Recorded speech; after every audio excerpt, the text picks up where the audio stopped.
Esta historia es real, muy real. Te pongo en contexto, así que escucha con atención. Yo era un chico de un pueblo de Murcia. Era conocedor de todo lo que sucedía en la zona, pues en las áreas rurales todos hablan del día a día y al final es fácil enterarse. Esta es la historia de una vecina, cuyo nombre mantendré en el anonimato por respeto a ella y a la familia. Ella era panadera. Desde pequeño la veía montarse en el autobús muy temprano por la mañana y la saludábamos alegremente desde casa. Desde donde vivo, se ve perfectamente la parada de autobús y no era extraño coincidir con ella a la hora de salir al trabajo. Ella tenía un carácter especial, era muy extrovertida y muy cercana. Así la recuerdo durante años, hasta que por el 2006, aproximadamente, algo le debió pasar, porque dejé de verla. Ya no se la veía por la calle, ya no salía a ningún lugar, ya no se escuchaba hablar de ella.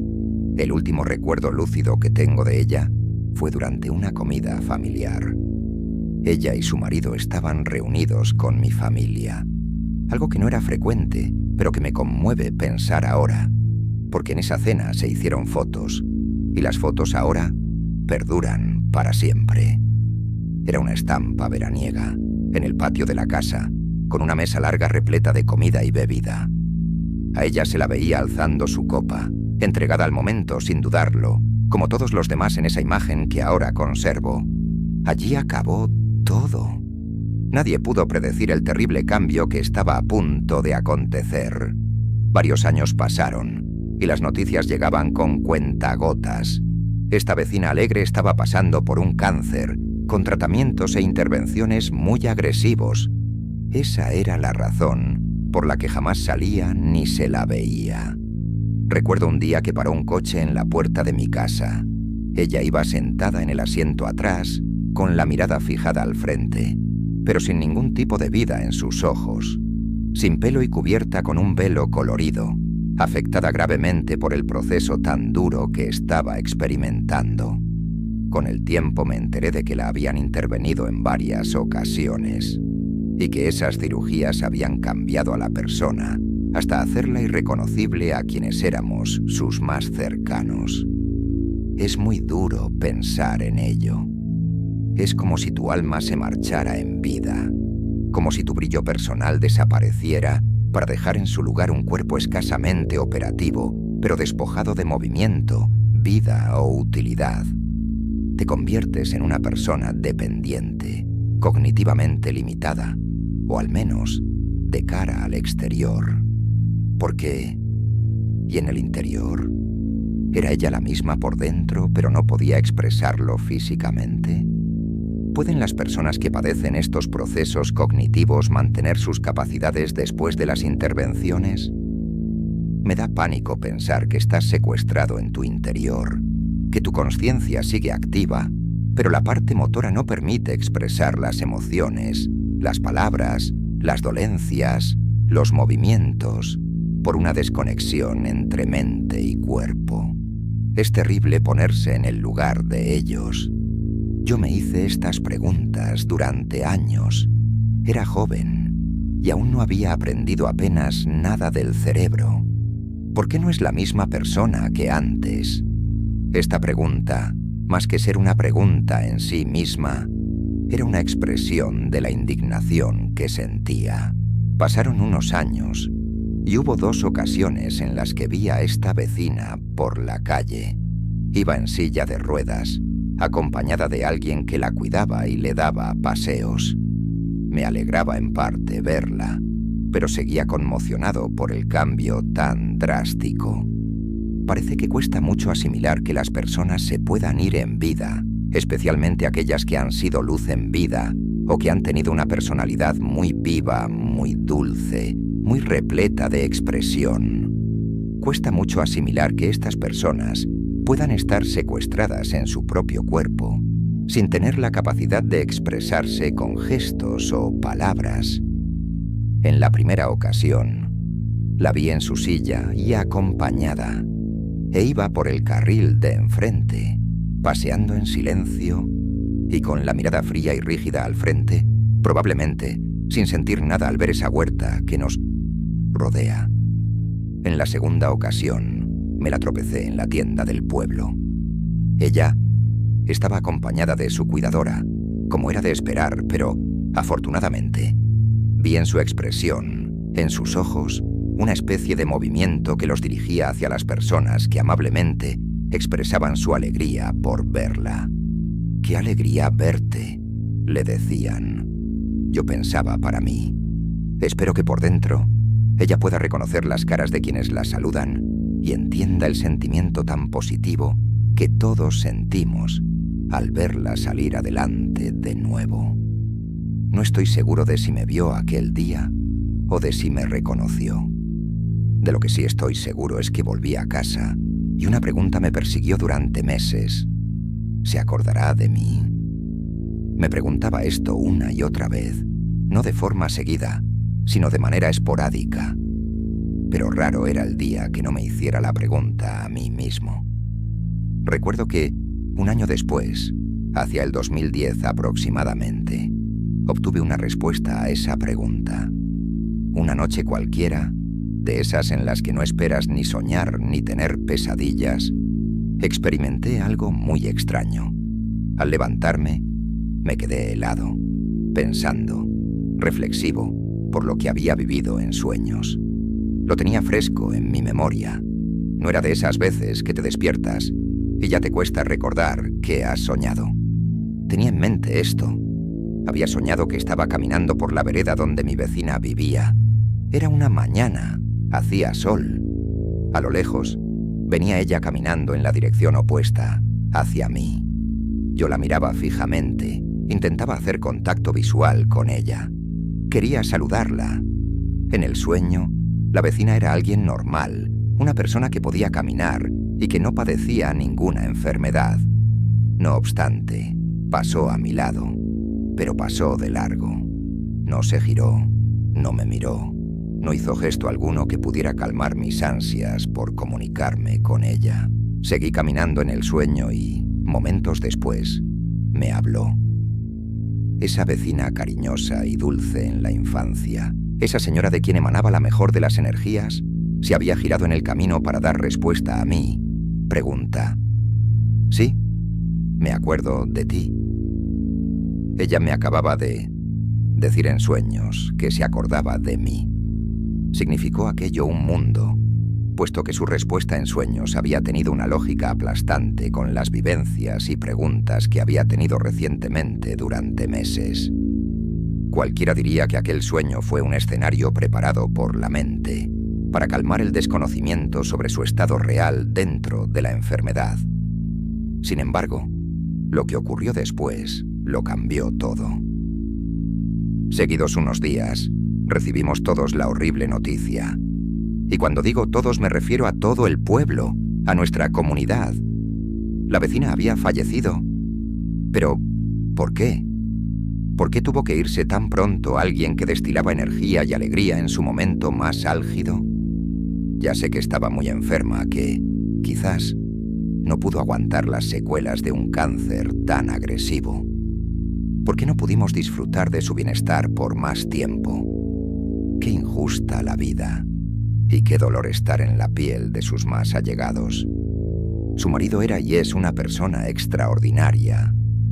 Él había estado en el declive de quien más había querido. Y ahora yo me sentía en una encrucijada. Quizás por él habrían pasado las mismas preguntas que yo me formulé muchas veces. Quizás su marido también quería saber si ella lo seguía reconociendo. Ahora yo sabía por aquel sueño que tuve que aquella señora aún se acordaba de mí. Las implicaciones de su mensaje eran no solo importantes, sino trascendentales para el dolor de quienes habían estado allí. Pero la tristeza de sus familiares aplacaba las esperanzas sobre lo que ella podría haber o no sentido en sus últimos años.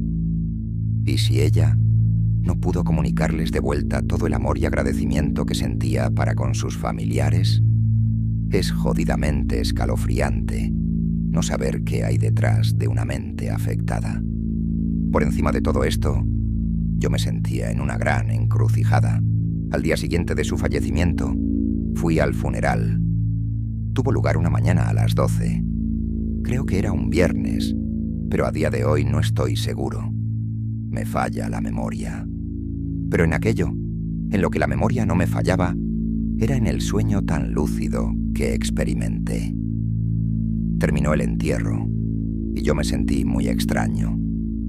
Me preguntaba constantemente, ¿por qué no puedo sentirme más ajeno a todo este proceso? ¿Qué tiene que ver esa señora conmigo? Yo siempre he sido una persona bastante despegada y fría con quienes no pertenecen a mi entorno cercano. No me refiero a que no sienta empatía por la desgracia ajena. Quiero decir que todo esto me sacó de mis casillas, que no era normal la insistencia que tenía mi mente en aquel sueño. Si solo era un sueño, si ella solo era una vecina, ¿por qué entonces hice lo que hice después? Tras el funeral, como ya he dicho, volví a casa, pero volví afectado como nunca antes. No estaba triste, no estaba dolido, tan solo estaba envuelto en dudas. Necesitaba expresar mi sueño en palabras, escribirlo y dejar este escrito de forma anónima al marido de aquella vecina. Repito que todo esto se me hizo muy extraño, porque en tantísimas ocasiones he naturalizado la muerte de otros y con las mismas la he ignorado por completo. Siempre había sido capaz de desligarme del sentimiento de duelo, excepto en esta ocasión. ¿Estaría aquella señora intentado canalizar su mensaje a través de mí para llegar a comunicarlo a su marido? No tengo, ni tenía la más remota idea, pero eso es exactamente lo que hice. Llegué a casa, encendí mi ordenador, abrí Word y me puse a escribir ese sueño tan lúcido que había tenido. Sí, ella se acordaba de mí. Y si ella se acordaba de mí, se acordaba de todos nosotros a su alrededor. Lo más impresionante de todo es que tuve el sueño justo unos 2 días antes de que ella muriera. Entonces, lo empecé a sentir como un esfuerzo enorme por dejarnos a todos ese mensaje. El mensaje de que, a pesar de sus limitaciones cognitivas y de su aparente ausencia en vida, por dentro, aquella vecina era consciente de todo.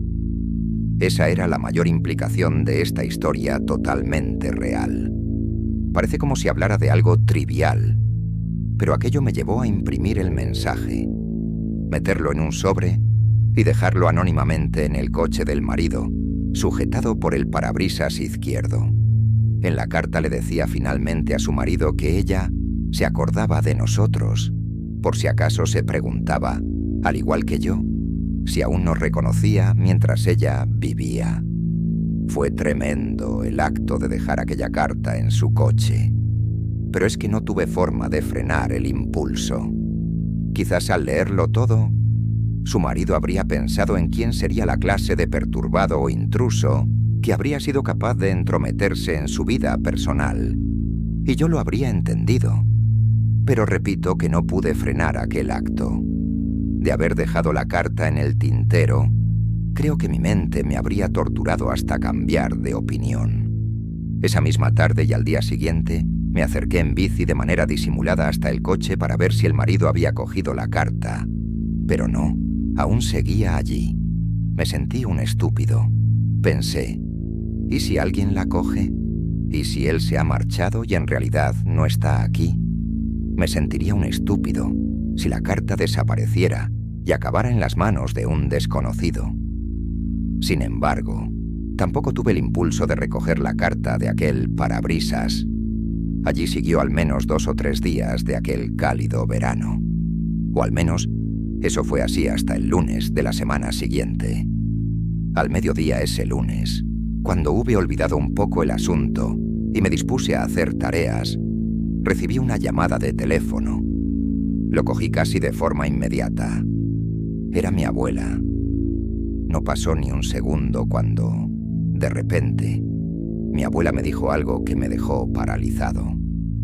El marido de la vecina fallecida había venido a casa y quería verme. Preguntaba si era yo quien le había escrito una carta. Aquello me cogió por sorpresa y algo me hizo huir de la situación. Le dije a mi abuela que no sabía nada del asunto y que no iba a bajar. Me acobardé. Fue entonces cuando oí el teléfono cambiar de manos. De repente, era el mismo marido quien estaba al teléfono, llorando, muy conmovido, emocionado. Había leído la carta y, por alguna razón, supo que era yo quien la había escrito. Me dio las gracias entre lágrimas, pero no fui capaz de ir a verlo en persona. Sentía que le había contado algo muy íntimo sobre su propia esposa fallecida. Algo que cualquier otro podría haber interpretado como un insulto a su persona. Pero algo me empujó a decirle que su mujer, aunque gravemente enferma e incapaz de comunicarse, se acordaba de nosotros. Ese preciso gesto fue un paso gigante en su recuperación, pues él había estado pasando por el mismo trance. Aunque al contrario que yo, quien solo la vio en contadas ocasiones, él compartió el día a día con ella y, en el fondo de mi corazón, sabía que necesitaba saber acerca del sueño que tuve. Incapaz de acercarme a verle cara a cara, preferí hacerme cargo de sus palabras de agradecimiento desde la distancia del teléfono. Nunca jamás supe de él, y mucho menos supe de la difunta esposa. Ella nunca se volvió a comunicar conmigo en sueños. Años después, aún me planteo qué fue aquello que viví. A ojos de muchos, un sueño es un sueño. Para otros, una aparición en sueños puede ser algo terrorífico, un augurio, un presagio, una maldición. Para mí fue algo que ejerció un total descontrol en mi mente y mi forma de actuar. Se me metió una idea en la cabeza y no podía sacarla. Era algo impulsivo. Me pregunto si la vecina, en su lecho de muerte, acudiría a mí en sueños para transmitir un mensaje de paz. No obstante, no sé por qué tuve que ser yo a quien ella respondiera. Nunca he tenido un sueño igual, y yo soy de los que piensan que los sueños no son más que sueños. Pero he de reconocer que la imagen de la vecina caminando hacia mí e ignorándome al cruzarnos, jamás la he olvidado. Al igual que tampoco he olvidado su respuesta cuando se giró poco después de seguir andando. Sí, me acuerdo de ti. ¿Fue aquello telepatía? ¿Una señal divina? ¿Mi imaginación? No considero que tenga un tacto especial o una sensibilidad específica con lo paranormal, pero sí creo en que hay algo más. No sé si eso que hay está tras la muerte o se manifiesta solo en vida. Las implicaciones del sueño también me trajeron desesperanza, puesto que la comunicación de la mujer ocurrió en sus últimos días. ¿Significa ello que tras la muerte no puede haber una comunicación? ¿Por qué antes y no después de morir? Yo sé de buena mano que hay quienes captan las experiencias paranormales tras la muerte, pero no sé si perciben la misma paz que yo cuando sentí que hice el bien a alguien. Si hay algo que aprendí y que sumé a mi bagaje, es que no hay que buscar, no hay que ir al encuentro. Hay que esperar y que canalizar lo que sientas. Esto lo digo porque hay quienes buscan el contacto, la comunicación con el más allá. Pero las consecuencias parecen ser distintas y la deriva, bien opuesta. También aprendí que las cosas ocurren en el tiempo, con paciencia. Un tiempo que a los ojos de la consciencia se puede medir de forma material con un reloj. Sin embargo, este es un tiempo que no existe más allá de la consciencia humana. Será por ello que no siempre encontramos la respuesta que buscamos más allá. Dejo a ti, oyente, la responsabilidad de indagar en las verdades por las que se rige la vida que compartimos. No es ni mi obligación, ni tampoco me siento en la posición correcta como para instruir sobre los asuntos del alma. Pero sí que te pregunto, ¿no es este un mundo extraño algunos días? Y digo algunos días porque claramente hay días para todo. Pueden pasar años sin experimentar nada extraordinario, al igual que también puedes experimentar lo extraordinario de la nada.